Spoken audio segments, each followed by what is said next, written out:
Kalau kamu belum siap buat dengerin, skip aja video ini.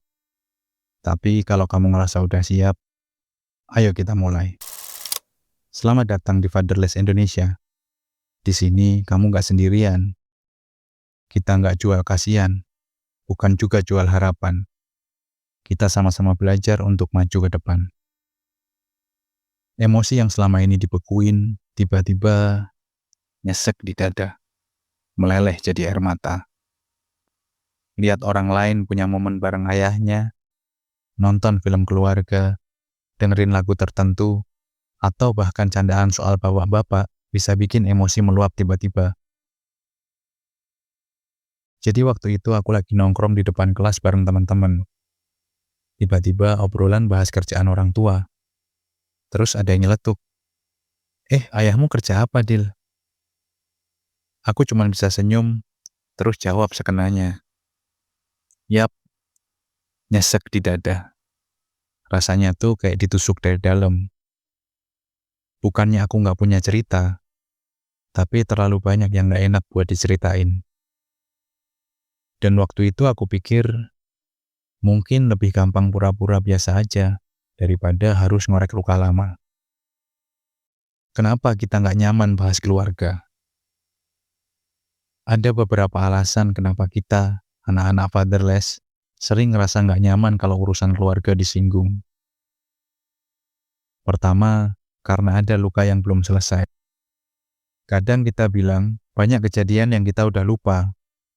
Tapi sebenarnya bukan lupa, justru kita ingat banget. Kita cuma gak mau ngerasain lagi rasanya. Kedua, karena budaya kita jarang ajarkan ngobrol tentang luka. Banyak dari kita ngerasa ada aib yang harus ditutupin. Dari kecil, banyak dari kita yang dikasih tahu. Jangan cerita-cerita masalah keluarga ke orang lain. Jadi akhirnya kita terbiasa nutupin semuanya sendiri. Padahal bukan aib yang mau kita buka. Kita cuma butuh ngerti diri sendiri. Ketiga, karena identitas kita ikut terpukul. Di dalam hati kita mungkin ngerasa, aku gak senormal orang lain. Makanya supaya gak kelihatan beda, kita pilih untuk diam. Ngeles, bercanda, ganti topik, atau bahkan denial. Menyangkal kalau semua hal itu pernah terjadi. Biasanya, kalimat khas denial itu kayak, aku udah lupa semua kejadian masa kecilku. Gak penting juga buat diomongin. Atau, dulu emang kayak gitu, ya udah mau diapain lagi. Padahal kalau digali pelan-pelan, rasa sakit itu masih ada. Cuman kita bungkus dengan rapi. Sebenarnya apa yang kita takutkan?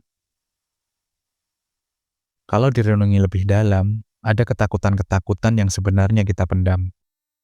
Kayak takut dijudge atau distigma.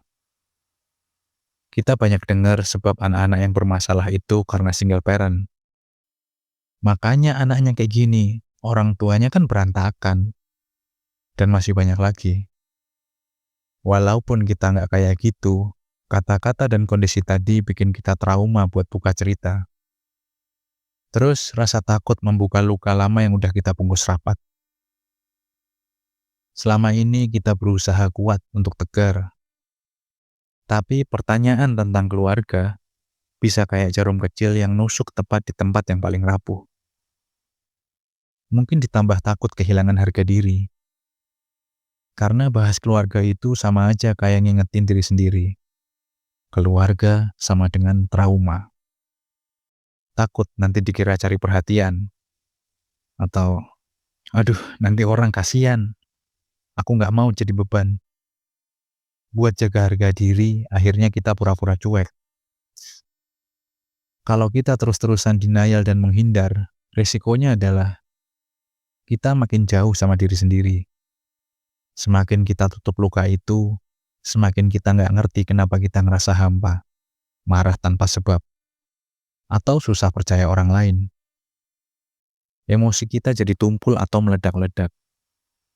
Karena semua rasa yang ditekan cepat atau lambat, akan cari jalan keluar sendiri. Kadang dalam bentuk kemarahan, kecemasan, bahkan depresi. Jadi sulit buat bangun hubungan yang sehat. Hubungan sehat butuh kejujuran dan koneksi emosional. Kalau kita nggak pernah jujur sama diri sendiri, gimana mau jujur sama pasangan, anak, atau teman dekatmu sendiri? Bisa jadi malah kita mewariskan pola yang sama ke generasi berikutnya. Yang nggak selesai di kita, bisa nyambung ke anak-anak kita nanti. Luka yang nggak diberesin biasanya turun dalam bentuk pola asuh yang dingin, keras, atau jarak emosional yang nggak kelihatan. Terus gimana cara kita ngaturnya? Satu, akui dulu bahwa ini tuh normal.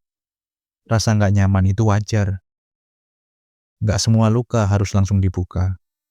Tapi, memvalidasi perasaan itu langkah pertama untuk sembuh. Dua, pahami kalau kamu berhak punya versi ceritamu sendiri. Kamu nggak harus cerita ke semua orang. Kamu cuma perlu jujur ke diri sendiri dulu.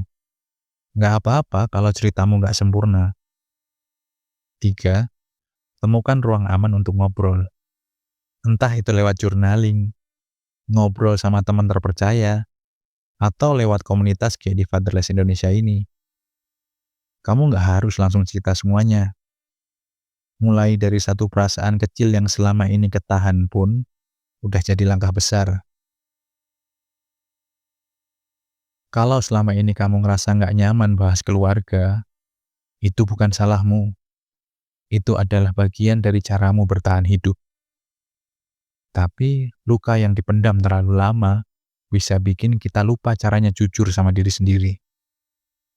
Pelan-pelan izinkan dirimu ngerasain lagi.